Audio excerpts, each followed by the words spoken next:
Hello students, कैसे हैं आप सभी। आई होप आप सब बढ़िया होंगे। मैं आज आपके लिए लेकर आया हूँ 2025 का बोर्ड एग्ज़ाम हिंदी का पेपर यूपी बोर्ड का, जो कि प्रीवियस ईयर क्वेश्चन पेपर है। और ये जो बहुत ही इम्पोर्टेंट रहता है प्रीवियस ईयर क्वेश्चन पेपर, क्योंकि इसमें से 70% तो आपका पिछला ही पूछ लेता है आने वाले नेक्स्ट बोर्ड में। ठीक है, सबसे पहले आपको यहाँ पर 2025 सामान्य हिंदी समय दिया जाता है 3 घंटे 15 मिनट का। और यहाँ नोट प्रारंभ में 15 मिनट परीक्षार्थियों को प्रश्न पत्र पढ़ने के लिए दिए जाते हैं। और ये 2 खंडों में विभाजित होता है, खंड का और खा। ठीक है, तो ये नोट्स निर्देश ये सभी बच्चे जानते हैं। और ये हमारा 100 नंबर का रहने वाला है। पहला क्वेश्चन हमारा होने वाला है जो मतलब बहुविकल्प है। इसमें हम सबसे पहले क्या पूछा था, देखो ये कोड नंबर आप देख लो 302 HK। ठीक है, ये आप देख लेना, ही प्रीवियस क्वेश्चन है, कोई मतलब अपनी तरफ से बनाया हुआ नहीं है। नंबर पहला जो है का, अंधेर नगरी किस विधा की रचना है।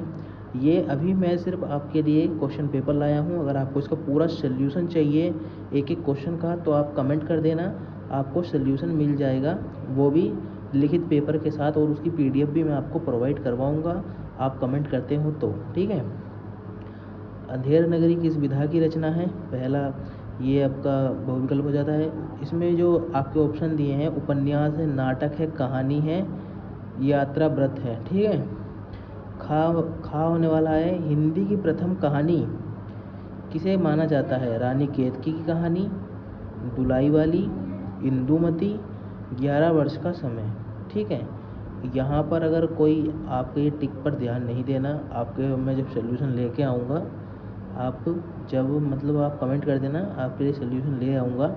बाकी इसमें इस पे ध्यान नहीं देना टिक पे। ठीक है, भारतेंदु युग की पत्रिका नहीं है, कौन सी भारतेंदु युग की पत्रिका नहीं है, आनंद कांदामनी, ब्राह्मण पत्रिका, सरस्वती पत्रिका या हरिश्चंद्र चंद्रिका पत्रिका। ठीक है, क्षण बोले कण मुस्काए कृति के लेखक हैं प्रोफेसर जी सुंदर रेड्डी, हरिशंकर परसाई, कन्हैया लाल मिश्र प्रभाकर या अज्ञे जी। ठीक है, और नेक्स्ट जो हमारा है ये है, नीड़ का निर्माण फिर किसकी कृति है, तो मुंशी प्रेमचंद की है, बाल कृष्ण भट्ट की है या हरिवंश राय बच्चन की है, और है एक प्रताप नारायण मिश्र। ठीक है, इन चारों में से एक बहुविकल्प आपको सेलेक्ट करके अपनी उत्तर पुस्तिका में लिखना है। और यहाँ पर नंबर 2 का जो बहुविकल्प है, अष्टयाम के रचयिता हैं गोकुलदास, विट्ठलनाथ, नाभादास, वल्लभाचार्य। खा है, रस कलश कृति के रचयिता हैं जयशंकर प्रसाद, सुमित्रा नंदन पंत, महादेवी वर्मा या अयोध्या सिंह उपाध्याय हरिओध। चलिए हम चलते हैं अपने नेक्स्ट पेज पे। ये है हमारा सेकंड पेज। यहाँ पे जो गा नंबर का क्वेश्चन है हमारा, नीरजा रचना है भारतेंदु हरिश्चंद्र की, मैथिली शरण गुप्त की, महादेवी वर्मा की, जयशंकर प्रसाद की। ठीक है, साहित्य लहरी के रचयिता हैं तुलसीदास, जगन्नाथ दास, रत्नाकर, महादेवी वर्मा या सूरदास। परिमल के रचनाकार हैं जयशंकर प्रसाद, अज्ञे, सूर्यकांत त्रिपाठी निराला, गजानन माधव मुक्तिबोध। ये तो आपके हो गए बहुविकल्प। अभी जो आपका है ये है गद्यांश, जो कि 2 गद्यांश यहाँ पर आपको देखने को मिलेंगे। एक ये है और एक नीचे अथवा में दिया है, जो कि पूरे 10 नंबर का आपको यहाँ देखने को मिल जाएगा। 5 प्रश्न है यहाँ पे, फिर भी एक प्रश्न 2 नंबर का है, आपको मिलेंगे अगर आप करके आते हो पेपर में। ठीक है, यहाँ पर मैं आपको इसे पढ़ के दिखा देता हूँ। दिए गए गद्यांश पर आधारित निम्नलिखित प्रश्नों के उत्तर दीजिए। गाँव और जंगलों में स्वच्छ जन्म लेने वाले लोकगीतों के तारों के नीचे विकसित लोक कथाओं में संस्कृति का अमिट भंडार भरा हुआ है, जहाँ से आनंद की भरपूर मात्रा प्राप्त हो सकती है। राष्ट्रीय संस्कृति के परिचय काल में उन सबका स्वागत करने की आवश्यकता है। पूर्वजों ने चरित्र और धर्म विज्ञान, साहित्य, कला और संस्कृति के क्षेत्र में जो कुछ भी पराक्रम किया है, उस सारे विस्तार को हम गौरव के साथ धारण करते हैं और उसके तेज को अपने भावी जीवन में साक्षात देखना चाहते हैं। यही राष्ट्र संबंधन का स्वाभाविक प्रकार है, जहाँ अतीत वर्तमान के लिए भार रूप नहीं है, जहाँ भूत वर्तमान को जकड़ नहीं रखना चाहता, वरना अपने वरदान से पुष्ट करके उसे आगे बढ़ाना चाहता है, उस राष्ट्र का हम स्वागत करते हैं। तो यहाँ पर देखो राष्ट्र की बात बार बार हुई है, 2 से 3 बार यहाँ जो है राष्ट्र की बात की गई है। तो आपको ये चैप्टर का नाम तो समझ में आ ही गया होगा, जो है अपना राष्ट्र का स्वरूप। ठीक है, उपयुक्त गद्यांश का संदर्भ लिखिए। ये आपका पहला प्रश्न होने वाला है, जो कि पूरे 2 नंबर का पूछा जाएगा, और इसमें आपको बस 2 लाइन लिखनी है। प्रश्न गद्यांश हमारी पाठ्य पुस्तक राष्ट्र का स्वरूप से लिया गया है, और सेकंड लाइन जो है इनके जो लेखक कवि होते हैं उनका नाम लिखना होता है, और कुछ नहीं होता। जो हमारा नेक्स्ट क्वेश्चन यहाँ पर रहने वाला है, रेखांकित अंश की व्याख्या कीजिए। अब यहाँ पर जो रेखांकित अंश है हमारा, जहाँ अतीत वर्तमान के लिए से लेकर स्वागत करते हैं, ये हमारी 2 लाइन जो हैं, 2 से 2.5 लाइन, ये हमारी जो है रेखांकित अंश की व्याख्या करनी है हमें। ये हमारा रेखांकित अंश है। ठीक, इसे हमें अपने शब्दों में बनाकर लिखना है, और अगर आपसे नहीं बनता है तो इसमें से ही आपको नीचे उतार देना है, और थोड़ा थोड़ा चेंजिंग कर देना है। आपको नंबर मिल जाएंगे, 2 नंबर, इतनी बड़ी बात नहीं होती, एग्जामिनर दे देता है। तीसरा नंबर का क्वेश्चन जो है, संस्कृति के वाहक और संरक्षक के रूप में किसका उदाहरण दिया गया है। अब आपको यहाँ से लेके यहाँ तक इसे पढ़ना है, और अपने उत्तर इसमें ढूंढने हैं, और अपनी पुस्तिका में लिखने, उत्तर पुस्तिका में लिखने हैं। और नंबर 4 का जो है, लेखक के मत अनुसार राष्ट्र की धरोहर क्या है। और अपना नेक्स्ट क्वेश्चन हो जाता है, एक राष्ट्र की उन्नति कब संभव है। ये हमारे 5 क्वेश्चन हैं, जो प्रत्येक क्वेश्चन हमारा 2 नंबर का रहने वाला है। ठीक है, पूरे 2 नंबर आपको इसमें मिलेंगे, कोई नहीं रोक सकता अगर आपने यहाँ पर ये इसमें लिख के आए हो तो। अथवा में जो हमारा प्रश्न रहेगा, अथवा में जो गद्यांश रहेगा, नवीनीकरण कितना ही प्रशस्त कार्य क्यों न हुआ हो, उस प्रक्रिया में यह भूलना नहीं चाहिए कि भाषा का मुख्य कार्य सुस्पष्ट अभिव्यक्ति है। यदि सुस्पष्टता और निर्दिष्टता से कोई भी भाषा वंचित रहे तो वह भाषा चिरकाल तक जीवित नहीं रह सकेगी। नए शब्दों के निर्माण में भी यही बात सोचनी चाहिए।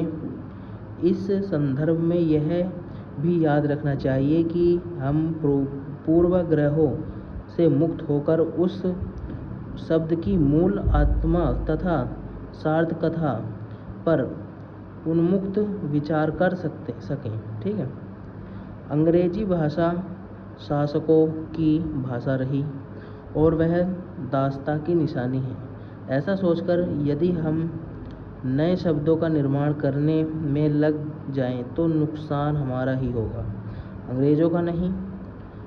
उर्दू में प्रयुक्त अरबी और फारसी ने शब्दों को जो इस्लाम धर्म का ज्ञापित करने वाली है, हिंदी वाले त्यागना आरंभ करें तो हिंदी भाषा सहज भाषा न रहकर एकदम बनावटी बनेगी। ठीक है, ये हमारा जो अथवा वाला हमारा गद्यांश है, इसके भी 5 प्रश्न यहाँ 2-2 नंबर के दिए गए हैं।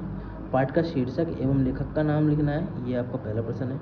और रेखांकित अंश की व्याख्या करनी है, जो कि ये 2 रेखाएं आपको देखने को मिलेगी, इन्हें ही आप अपने शब्दों में बनाकर लिखना है। कौन सी भाषा चिरकाल तक जीवित नहीं रह सकेगी। आपने इसमें पढ़ा और पढ़ो, और ये क्वेश्चन ढूंढो, और इसका आंसर मुझे आप हमारे कमेंट बॉक्स में दो कि कौन सी भाषा चिरकाल तक जीवित नहीं रह सकेगी। ठीक है, अंग्रेजी भाषा किसकी निशानी है, इसका भी आप कमेंट करके बताओ, अंग्रेजी भाषा किसकी निशानी है। फिर हमारा जो लास्ट क्वेश्चन है 5वां, निर्दिष्टता और स्पष्टता का अर्थ लिखिए। इसमें जो 2 शब्द आए हैं, निर्दिष्टता और यही था स्पष्टता भी, सुस्पष्टता। ठीक है, ये सुस्पष्टता और निर्दिष्टता, इसका अर्थ क्या है, इसे हमें अपनी भाषा में लिखना है। अच्छा, हम चलते हैं अपने नेक्स्ट पेज पे, जो कि हमारा नेक्स्ट पेज है नंबर 3। यहाँ पर नंबर 4 पर देखो क्या दिए गए पद्यांश, जो पीछे जो थे वो गद्यांश थे, ये हमारे जो हैं पद्यांश हैं, वो गद्यांश थे, ये पद्यांश हैं। पर आधारित निम्नलिखित प्रश्नों के उत्तर दीजिए। लज्जाशील पथिक महिला जो कहीं दृष्टि आए, होने देना विकृत बसना तू ना सुंदरी को, जो थोड़ी भी श्रमित बह हो गोद ले श्रांति खोना, होठों की ओ कोमल मुख की मलानताएं मिटाना, ज्यों ही मेरा भवन तज तू स्वल्प आगे बढ़ेगी, शोभा भली सुखद कितनी मंजू कुंजे मिलेंगी, प्यारी छाया मृदुल स्वर से मोह लेंगी, तुझे वे तो भी मेरा दुख लख वहाँ जा न विश्राम लेना। जो ये हमारा पद्यांश है, इसके हमें प्रश्न पढ़ के इसमें से ही उत्तर देने हैं और इनका आपको अर्थ समझ के जाना है पद्यांश का। जो हमारे मोस्ट इम्पोर्टेंट पद्यांश हैं उन्हें मैं आपको नोट करवा दूंगा, आप कमेंट करना, आपके लिए वीडियो आ जाएगी। इनके प्रश्न हम देखते हैं। प्रस्तुत पद्यांश के कवि और पाठ और शीर्षक का नाम लिखना है। कवि, पाठ और शीर्षक का नाम, मतलब उपयुक्त पद्यांश का प्रसंग लिखिए। इसका हमें प्रसंग लिखना है। रेखांकित अंश की व्याख्या करनी है, जैसे कि दो लाइन का हमारी रेखांकित अंश है, इसकी हमें व्याख्या करनी है अपने शब्दों में। राधा पवन दूतिका से राह में मिलने वाले पथिकों से कैसा व्यवहार करने को कहती हैं। और अपना जो नेक्स्ट क्वेश्चन है, लज्जाशील महिला के लिए राधा ने क्या कहा। ये नहीं करना तो अथवा में एक और है, बैठी थी अचल तथपि असंख्यक तरंगा वह, सिंही अब थी हा गोमुखी गंगा, हाँ जानकर भी मैंने न भरत को जाना, सब सुन ले तुमने स्वयं अभी यह माना, यह सच है फिर लौट चलो घर भैया, अपराधीन मैं हूँ तात तुम्हारी मैया। तो इसके भी आपको 5 प्रश्न यहाँ देखने को मिलेंगे और इनका भी आपको उत्तर देना है अपनी उत्तर पुस्तिका में। उपयुक्त पद्यांश का संदर्भ लिखिए, गंगा शब्द के 2 पर्यायवाची लिखिए, रेखांकित अंश की व्याख्या कीजिए, सिंही और गोमुखी गंगा से क्या अभिप्राय है। उपयुक्त पद्यांश में प्रयुक्त रस और उसके स्थायी भाव को लिखिए। यहाँ कौन सा स्थायी भाव है, मतलब कौन सा रस है और कौन सा स्थायी भाव उसमें आता है, ये आपको बताना है। ठीक है। नंबर 5 का जो प्रश्न है वो होने वाला है, निम्नलिखित में से किसी एक लेखक का साहित्यिक परिचय देते हुए प्रमुख कृतियों का उल्लेख कीजिए। जो ये आपके मोस्ट होने वाले हैं, बहुत ज़्यादा 5-5 नंबर के पूछे जाते हैं। अधिकतम शब्द सीमा 80 शब्द होती है। कन्हैयालाल मिश्र प्रभाकर, ये आपका बहुत मोस्ट है। ये तीनों ही मोस्ट है भाई, बहुत। हरिशंकर परसाई और वासुदेव शरण अग्रवाल, ये मैं 100% कहूँगा 2026 में आएगा आपका। ठीक है, इसकी तैयारी आप कर लेना। चलते हैं अपने नेक्स्ट पेज पे। और वीडियो थोड़ी लंबी हो रही है लेकिन काम की वीडियो है तो स्किप मत करना, एक एक क्वेश्चन देख लेना बाद में, वरना पछताओगे कि हमें ये पेपर पहले क्यों नहीं मिला। ठीक है। निम्नलिखित में से किसी एक कवि का साहित्यिक परिचय देते हुए उनकी प्रमुख रचनाओं का उल्लेख कीजिए। अब यहाँ पे हमें किसी एक कवि का जो है जीवन परिचय का उल्लेख करना है। अयोध्या सिंह उपाध्याय हरिऔध, ये भी आपका बहुत मोस्ट है। और उसमें वासुदेव शरण अग्रवाल का 100% और इसमें अयोध्या सिंह उपाध्याय हरिऔध का 100% कर लेना है। ठीक है। और मैथिली शरण गुप्त और जयशंकर प्रसाद, ये भी आपको करने हैं। अब नेक्स्ट जो हमारा 6 नंबर पे है वो है हमारी कहानी।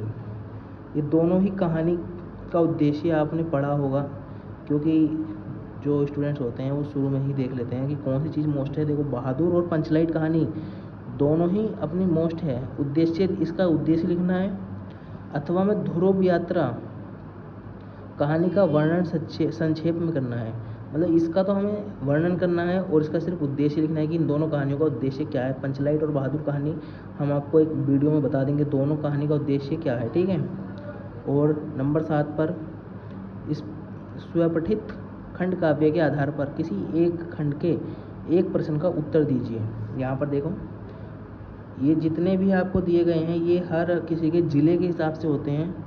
तो जो हमारे ज़िले में चलता है वो मैं आपको बताता हूँ। सत्य की जीत पर द्रौपदी का चरित्र चित्रण यहाँ पर हमें देखने को मिलता है जिला बिजनौर के अंदर। ठीक है, वो पीछे है। और जो हमारा खंड कहा जो कि संस्कृत का है, तो संस्कृत में जो है आप इसका स्क्रीनशॉट ले सकते हो। वीडियो बहुत लंबी होती जा रही है, 15 मिनट की वीडियो लगभग हो चुकी है, फिर भी मैं आपको पढ़ के बता देता हूँ क्या क्या इसमें दिए गए हैं। दिए गए संस्कृत गद्यांशों में से किसी एक का संदर्भ हिंदी में अनुवाद कीजिए। तो ये जो आपका बहुत ही ज़्यादा मोस्ट है। ठीक है, ये आपको कर लेना है 101% आएगा। और इसका जो है मैं आपको सोल्यूशन शॉर्ट वीडियो में देने वाला हूँ। इसका जो आपको बिल्कुल संस्कृत, इसका हिंदी में अनुवाद मैं आपको नेक्स्ट बहुत शॉर्ट वीडियो में दे दूंगा, मतलब 2 से 3 मिनट में आपको पूरा समझ में आ जाएगा और याद भी हो जाएगा। अथवा में नहीं आता तो ये नेक्स्ट नीचे दिया हुआ है, आप स्क्रीनशॉट ले लेना, क्वालिटी ठीक बढ़ा के, ठीक है, 720 पिक्सल कर लेना। और यहाँ पर देखो, दिए गए पद्यांशों में किसी एक का संदर्भ सहित अनुवाद कीजिए। यहाँ पर इन दोनों में से किसी एक का अनुवाद करना है, ये दोनों ही बहुत मोस्ट है, और ऊपर वाले से भी ज़्यादा मोस्ट ये नीचे वाला है, ठीक है। इसे आपको 101% तैयार कर लेना है। फिर 90 नंबर पे हमारा आता है, निम्नलिखित मुहावरों और लोकोक्तियों में से किसी एक का अर्थ लिखिए। देखो, 4 यहाँ पर जो दिए गए हैं, इनका हमें अर्थ और वाक्य प्रयोग यहाँ लिखना है। का वर्षा जब कृषि सुखाने, अधजल गगरी छलकत जाए, आगे नाथ न पीछे पगहा, अंत भला तो सब भला। देखो, यहाँ पे कुछ ना कुछ आपके जो मुहावरे होते हैं वो आपने सुने होते हैं, उन्हें आप अपने शब्दों में जो है लिख सकते हैं और एग्जामिनर को समझा सकते हैं कि क्या कहना चाहते हो आप, ठीक है। और जो ये अपठित गद्यांश रहने वाला है आपका, ये आपको मैं सॉल्व करके दूंगा नेक्स्ट वीडियो में। नेक्स्ट वीडियो में स्टूडेंट्स आपको पूरे पेपर का सोल्यूशन मैं दे दूंगा, अगर आप कमेंट करोगे। एक ही वीडियो में, वीडियो थोड़ी सी लंबी हो जाएगी, लेकिन एक ही वीडियो में पूरे पेपर का सोल्यूशन जैसा आपको बोर्ड एग्जाम में लिख के आना है, मैं वैसा का वैसा उतार के दूंगा। आप एक बार सब्सक्राइब कर लेना, लाइक कर देना और एक कमेंट कर देना, तो ज़रूर मिलेगी आपको वीडियो, ठीक है। ये जो आपका अपठित गद्यांश है, ये आपकी बुक से नहीं रहता, हालांकि कभी कभी ये आपको पढ़ा हुआ भी मिल जाता है, तो कहीं ना कहीं से तो रहता ही है। और इसके ये तीन यहाँ प्रश्न हैं, और यहाँ पर जो नेक्स्ट है अपना, यहाँ पर ये 3 प्रश्न थे, और अथवा में यहाँ पर एक और अपठित गद्यांश है। इन दोनों में से आपको एक करना है, इस पे आधारित भी 3 प्रश्न हैं, ठीक है। और जो 11वें नंबर का क्वेश्चन है, निम्नलिखित शब्द युग्मों का सही अर्थ लिखना है। तो यहाँ पर है यंत्रणा, मंत्रणा। तो इसका सही अर्थ क्या है? मशीनें और तंत्र की शक्ति, जादू और मंत्र, कष्ट देना और विचार विश्रम, टोना और झाड़ फूक, ठीक है। इन चारों में से एक ऑप्शन आपको जो सही लगे वो आपको यहाँ पर लगा देना है और आपको इसे याद करके जाना है।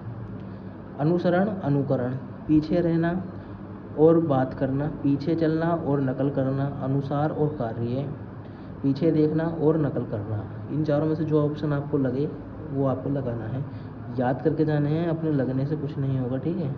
निम्नलिखित शब्दों में से किसी एक शब्द के 2 अर्थ लिखने हैं जो सही हो। लक्ष्य, जैसे कि यहाँ पे लिख भी रखा है, उद्देश्य और निशाना, ये बिल्कुल सही है। ये नाक, पक्ष और द्विज, इनमें से किसी एक के आपको 2 सही अर्थ लिखने हैं, जिसके आपको पूरे 2 नंबर यहाँ देखने को मिल जाएंगे, ठीक है। निम्नलिखित वाक्यांशों के लिए एक सही शब्द का चयन करके लिखिए जो बूढ़ा ना हो सके। तो यहाँ पे 4 ऑप्शन देखने को मिल रहे हैं, जो कि इसका ऑप्शन अजर है, जो कि मोस्टली सारे स्टूडेंट जानते हैं, ये इतने हल्के हल्के आते हैं। जिसका जन्म ना हुआ हो, पेट का बच्चा, आजन्म, अजन्मा और अज, ठीक है। ये आपका एक नंबर का यहाँ पर पूछा गया है। चलते हैं हम अपने नेक्स्ट पेज पे, जो कि हमारा लास्ट पेपर होने वाला है। यहाँ पे निम्नलिखित में से किन्हीं 2 वाक्यों का शुद्ध करके लिखना है। देखो, समाचार पत्र मेज में रखा है, नहीं मेज पर रखा है, ठीक है। और मैं इस लड़के को पढ़ाया हूँ, मैंने इस लड़के को पढ़ाया है, मैं आपके उज्जवल भविष्य की कामना करता हूँ। तो यहाँ पर जो गलत है वो यहाँ पर देखो, यहाँ पर सही भी लिखा हुआ है। और नेक्स्ट है हमारा, कृपया पत्र लिखने की कृपा करें। तो ये मतलब 2 तो इसमें गलतियाँ होती हैं। इसके लास्ट में जो ये हा है ना, इसमें थोड़ा सा चेंजिंग करनी होती है। और यहाँ पर जो आपको 2 सिंपल मिलेंगे, 2 हार्ड मिलेंगे थोड़े से, पर मोस्टली आप जो है सिंपल वाले ही करके आना। तो यहाँ पर आ जाते हैं रस, श्रृंगार रस, हास्य रस का स्थायी भाव लिखना है और परिभाषा लिखनी है, मतलब उसका उदाहरण भी देना है। अनुप्रास और यमक अलंकार के लक्षण लिखने हैं, उदाहरण लिखने हैं। दोहा, छंद, सोरठा, दोहा छंद और सोरठा छंद की मात्रा सहित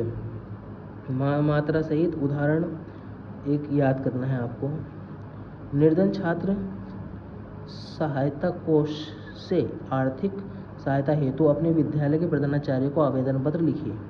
आवेदन पत्र अथवा में बैंक शाखा प्रबंधन को उच्च शिक्षा ग्रहण करने के लिए ऋण प्राप्ति है, तो ये आपका बहुत ज़्यादा मोस्ट है, हर एक सेट के लिए ये बहुत ज़्यादा मोस्ट है।